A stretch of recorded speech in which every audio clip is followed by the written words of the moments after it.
Okay, welcome everyone to another edition of American Soccer Break. We are back, and we have Rahi, we have Roy, we have myself as your host, Sahil, and we are going to get into it. Big week that just happened, and let's just kick it off, guys. This is huge news here. So the U.S. Soccer hired a sporting director. We've been missing one for a while. Here we go. That's right. We finally did something. We did something, Roy. We hired somebody. It's not a manager, but it's a sporting director. How do you feel about this? I feel good, man. I feel good. And I'll start with what people will be hesitant about. They're going to be hesitant that this guy came from Southampton. If you could all quickly look at the table in the Where are they? Where are they? Where are they in the table, Roy? Oh, let me tell you. There's first place up here. Southampton is below the floor. So they are not only in last place, but fairly deep in last place. It doesn't look like they're going to claw out a relegation. So he was leading. He was there during that time, but he was also there in the time of Gareth Bale. He was also there to help develop players like Oxlade-Chamberlain, Luke Shaw.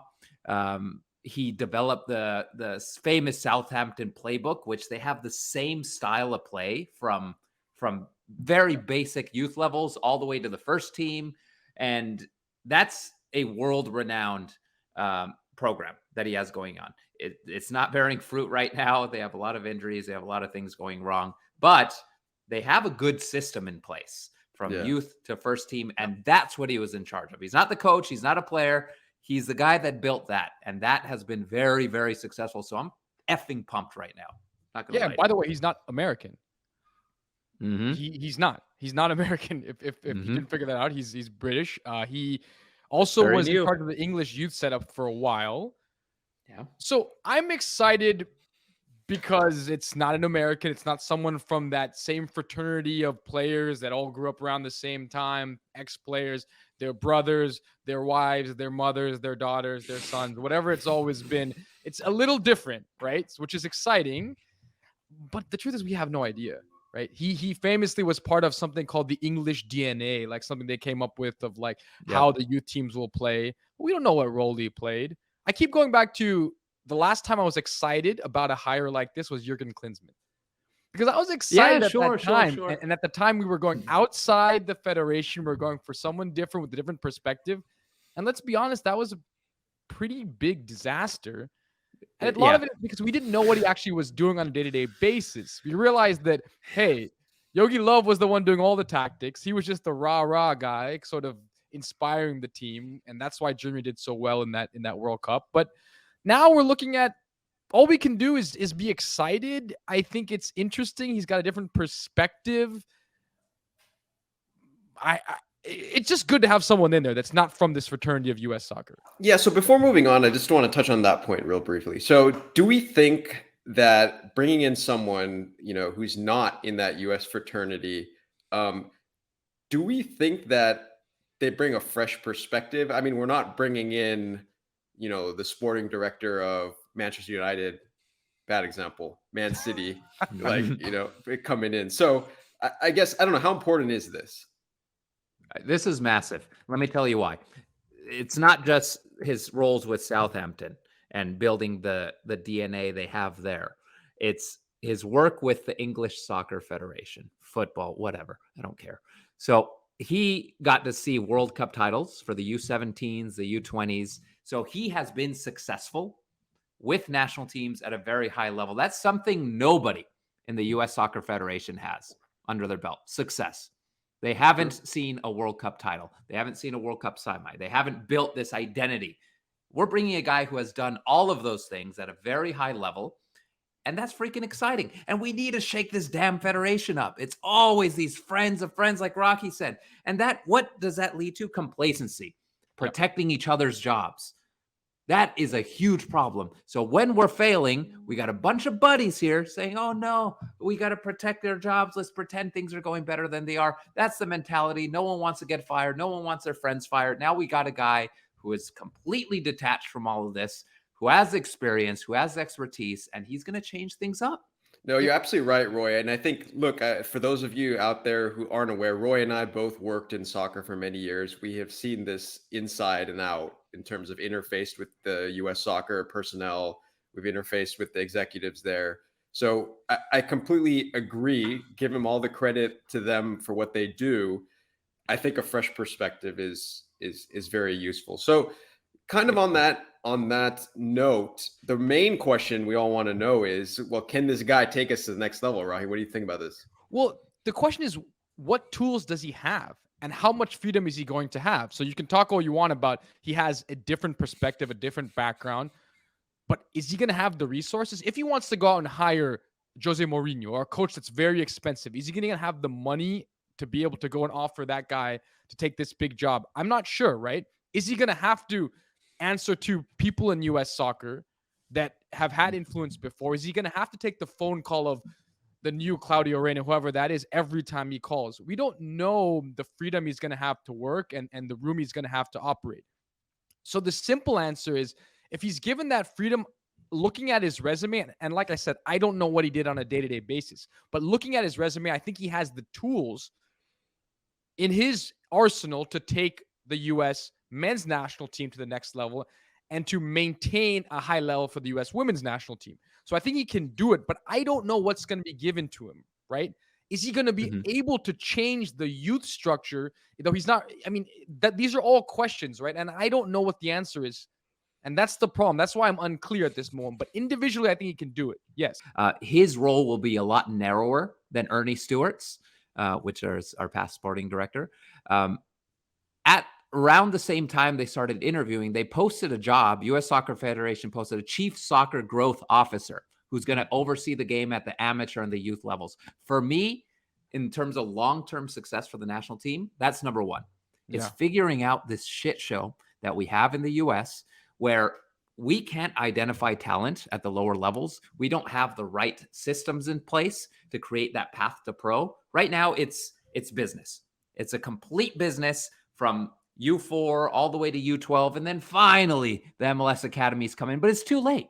It's way too late. So we need to build that structure like in England. He's been a big part of that. Keep in mind, he's been a big part of that structure in England, where these young kids, 7-year-olds, 8-year-olds, they know what the path is. Their parents know what the path is. And it's clearly communicated, not just to Americans who could afford the $4,000 a year club, but to the Latinos who can't. Right. That is the biggest thing for me. Growing up Latino in this country, my parents had no idea where to put me because they couldn't afford the $4,000, the $3,000 a year. Even Zlatan Ibrahimovic came out and said, my biggest frustration with U.S. soccer is I got to pay huge amount of money to get my kids into a club. Do you have any idea who this guy might have in mind as a coach? For that role? Jesse Marsh. That's who I think. Yeah, so the background is he Jesse basically interviewed Jesse Marsh at Southampton briefly, and it looked like they were thinking about hiring him, and then I think Jesse Marsh turned it down. It's unclear what exactly happened. So he clearly likes Jesse Marsh. He clearly had him in mind for Southampton. That seems to be who's on the short list. I have a feeling he'll go international, though. That's my hope, and that's my thinking, honestly. I don't know if this is a shoe-in Jesse Marsh. It seems that way. The signs point to it. But by the way, I don't think it's Greg Berhalter. He's kind of come out and said that, like, the new coach, he's used a lot of words, the new coach, the new manager. Sure. I don't think it's Greg Berhalter. He also has said he's not ruling out Greg Berhalter and that he admires the work he has done. He thinks he did a great job with this team. So I wouldn't rule him out either. Jesse Marsh, he seems to like him, but I think he's going to be very perspective on what people think of Jesse Marsh, the potential downfall of bringing someone like that into this team. That's very system-based. It's one system and force the players into the system, and it hasn't worked out for him in his career so far. So I'm worried about that one. But international, look at Jurgen Klinsmann. I don't know if the best candidate is an international candidate. I like what Morocco did. I like what Japan did. I like what, not so much what England does, but I like trying to find the superstar within your world and building from there. I think that's the approach to go with here. because of the complexity of U.S. soccer. Do you guys think Anthony Hudson in any way, shape, or form is in this conversation? No, I don't think so. I think he's been fine, and honestly, at times he's been good. But I mean, let's be honest. The last friendly was a real disappointment in the way they performed. He's had some missteps. They did lose to Serbia as well. I just don't think he has the resume to take this job, and I think it would be underwhelming for a new sporting director to hire Anthony Hudson. It wouldn't make sense. Yeah, I agree. I don't think he's out of the picture, though. I think he's done well on a few fronts. Yeah. And the fans seem to like him because he plays the European guys and he doesn't force in guys that fans don't like Berhalter did and like the person before did. I mean, I agree. He hasn't been bad. He's done a good job in this interim phase. I think we'll learn a lot about the power that Matt Crocker has and based on who he hires, right? If you go straight for Jesse Marsh, you start to wonder, was this all pre-planned? Did they kind of, had this in the works beforehand? We'll learn a lot about how the process goes and who he hires. If he just quickly hires Jesse Marsh, then it doesn't seem like there's real change on the horizon, Yep. Yeah. What's like the most important thing that you guys both think the sporting director needs to do? What does Matt Crocker need to do? For me, number one is hiring the right, what was that title I said? Chief Soccer Growth Officer. Because for me, that's the number one problem in U.S. soccer. Parents and kids don't know what that path looks like. And they often go down the wrong path and they lock themselves into a situation where they're not going to become pros, regardless of talent level. So that for me is number one. Number two, there was that interview where someone asked him what he's going to do about the Latino community, and he didn't have an answer. He said, you know what? I haven't been briefed on this. I have no idea. I don't have the data. I think looking into different communities within the U.S., looking where there's the hotbeds of Latino soccer in the U.S., which if you go to any park in L.A., any league in L.A., playing on dirt patches, whatever, they're all Latinos. And many of them are excellent and they're young. And that's where they stay. They stay in those youth leagues on dirt patches and they just go up a level, go up a level, go up a level, age level. But that's it. They don't get found. So finding a system to bring that all together, to have visibility across all that, for me, it's massive. I think he has to raise expectations. He has to raise the pressure on this team, the expectations. For too long, we've been complacent. Use that word, Roy, earlier. We've patted them on the back. Oh, Weston McKennie, you had a mediocre game, but you had one great ball. What a fantastic performance. Team, you were good, but then in the knockout game against the Netherlands, you really didn't show up, right? I mean, this ceiling needs to be raised. We need to expect more of the team. It needs to come in and say, look, I expect that this team can do bigger things than what we've done. We have the players to do bigger things. Our players have the talent to do bigger things. They just haven't done it yet. And that's really important. It's at this moment, at this stage, that thinking has to shift. And hopefully he's the one to do it, but I don't know.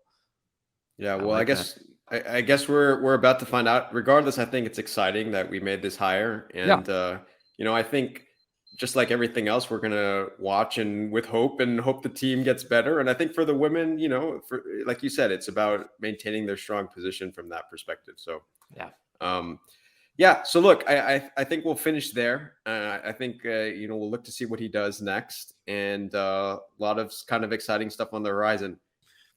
Well, we're a few months away from, seeing the U.S. men's national team back in action and, obviously a few months away from the women in their biggest tournament. So in the World Cup. Yeah. So exciting to see what happens on the U.S. soccer horizon. Got a new sporting director. Let's get a coach and everyone have a great week. We'll see you guys next week. Take care. Love it.